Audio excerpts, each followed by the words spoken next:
n8n just released a brand new feature that will help you build AI agents even faster. In this video, we'll have an in-depth look at this new Let the Model Define This Parameter button, and we'll have a look at how this works behind the scenes and common pitfalls that you need to avoid. In order to use this feature, you need to be on the latest version of n8n. That means you need to be on n8n version 1.78.1 or greater. And yes, this is available on both the free and paid versions of n8n. I'll simply create a new workflow and I'll just give it a name, like my new agent. For the trigger, I'll simply add a chat message, and then let's go ahead and add our AI agent. I'll simply leave this on all of the defaults and go back to the canvas. I'll also add a brain to my agent by assigning the OpenAI chat model, and I'll simply use GPT-4o Mini. Now, let's have a look at the real reason you came here. When adding a tool to an AI agent, for instance, I'll simply add an Airtable tool, and more specifically, I'm going to attach this table that our agent can use to store memories about the user. So what I'd like to do is to create a new record in the database. I'll also simply select my database base, and I'll also select the table. Now, this table has two columns,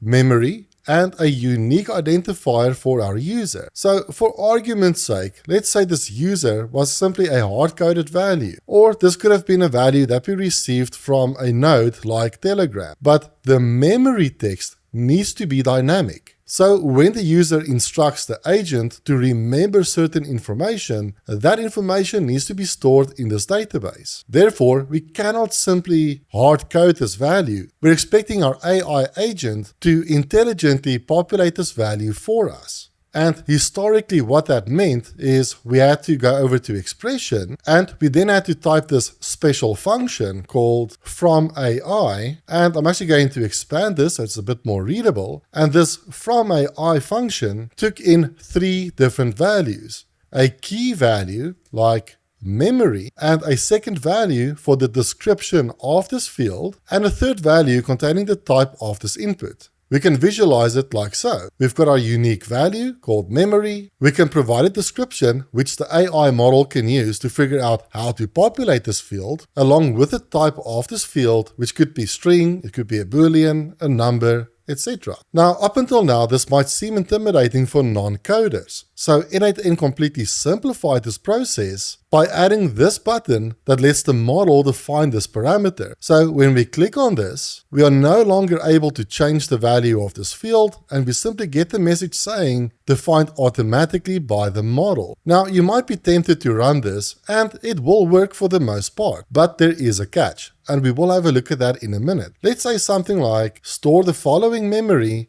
I like pizza. So we can see the agent was able to store this memory. However, it's not following the correct naming convention. I want these memories to start with the text user, then followed by the memory, like user has a dog. I would have expected this to be something like user likes pizza. Therefore, it's not good enough to simply click on this button and then rely on the agent to do everything correctly. Now, you basically have two options of getting this agent to populate this in the right way. The first is we could add a system message to the agent. So under options, we could go to system message, and then in here provide some instruction to say that when you call that memory tool, pass the memory in a certain format. But this is completely unnecessary and redundant. What we can do instead is go back to that field, and here we can add a description. And in this description, we can now say something like summarization of the memory starting with